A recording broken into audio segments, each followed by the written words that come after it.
देखंतु आज्ञा नवरंगपुर जिल्लार उमरकोट होउछि हार्ट जोटा कि केन्द्र बिंदु कहले अतिरिक्त हम ना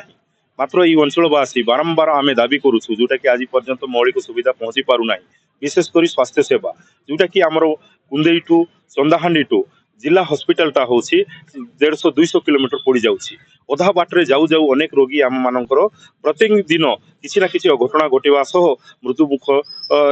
वर्ण करुँच तेणु आम वर्तमान जो प्रस्तावित जो मेडिकल कॉलेजटा नवरंगपुर न हो आमर जो नवरंगपुर जिलार उमरकोटे जदि मध्यस्थल हम सबुआड़ स्वास्थ्य सेवा पाइबारे सुफल हो पारे तत्सह देखु आउ गोटे समस्या जोटा कि सब डिविजन जोटा कि जिला हॉस्पिटल तो रहा जिले में पुणी जिलापाल कार्यालय अच्छी जिला उपजिलापाल कार्यालय अच्छी सबू उपाई जीवाई जिते बड़े प्रशासनिक सेवाई से दूर गला बेलू आमर लोक मैंने सक्षम होना तेणु मिडिल पॉइंट जदि कम से कम सब डिविजनटा हेले सबु प्रकार सुविधा से माने पाई पारिबे और विगत सरकार रे मध्य जोटा कि बीजेडी सरकार रे कहिथिले कि उमरकोट को सब डिविजन मान्यता दिया जाइछि बोली घोषणा भी कले मात्र आज पर्यंत कार्यकारी हेई नाही आमर वर्तमान रो सरकार जी कि कही कि आमर सरकार आसले आम सब डिविजन करूँ मात्र आज 2 वर्ष बीती गलानी हेले भी सब डिविजन कथा उठू ही नहीं तत्सह आउ गोटे समस्या जोटा कि देश स्वाधीनतार आज 60, 70, 75 वर्ष पार हो गलानी ता बादे ये सेटलमेंट ही नहीं जोटा कि फास्ट सेटलमेंट होता 1956 मसीह परवर्ती मुहूर्त पर्यंत नहेबा जो विशेषकर रायघर उमरकोट जो तहसिल रे बसति स्थापन करथिबा आमर अंचलवासी से पाखे पट्टा नथिबा जोगु से माने सामान्य घरडीह नथिबा जोगु से माने आवास घर हो कि अन्य सरकारी सुविधा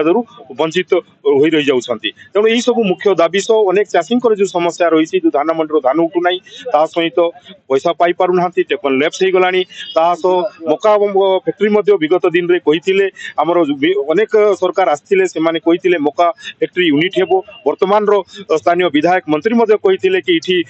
इथेनॉल फैक्ट्री हेबो मात्र आज पर्यंत इथेनॉल फैक्ट्री कथा ही उठाउ नहांती आ से जो कहउथिले बेरोजगार दूर हेबो इठी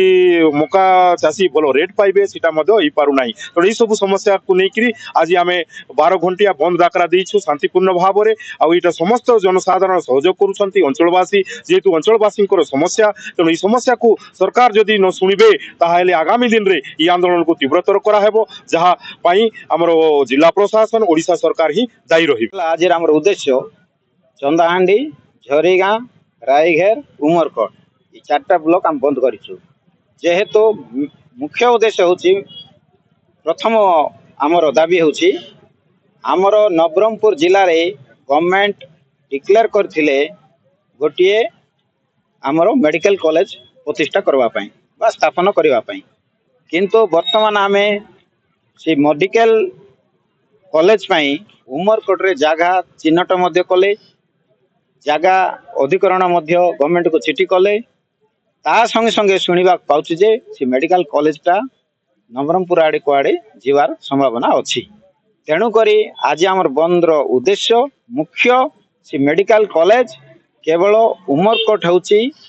आमर ए 4टा ब्लॉक रो इठी मुख्य स्थली बा आंकर केन्द्र तेणुक उमरकोट जदि मेडिकल कॉलेज हेबो ताहेले आमर गरीब हीनजन लोक माने आमर टिके स्वास्थ्य पाई बहुत सुविधा पाई थांतु सेति पे आमर मुख्य उद्देश्य होची मेडिकल कॉलेज प्रतिष्ठा हेबार अछि उमरकोट रे ता संगे संगे विगत 1956 मसीहा ठारू आमर सेटलमेंट हेतिला आमे सिदा जानिनु आमे जन्म बे हिनु किंतु आज सुद्धा केते सरकार गलेनी केते गवर्नमेंट गलेनी केते विधायक गलेनी केते एमपी गलेनी किंतु सेटलमेंट हेबो सेटलमेंट हेबो सेटलमेंट हेबो हम शुणी शुणी जाउछु एका आउ सर्वसाधारण प्रत्येक दल तरफरु प्रत्येक संगठन तरफरु मध्य दाबी करिचु बारंबार दाबी करले मध्य सरकार दृष्टिपात देउनांती आउरी ये रायघर उमरकोट पई सेटलमेंट घोषणा करनांती कि सेटलमेंट करनांती ता द्वारा हमर गरीब गरीब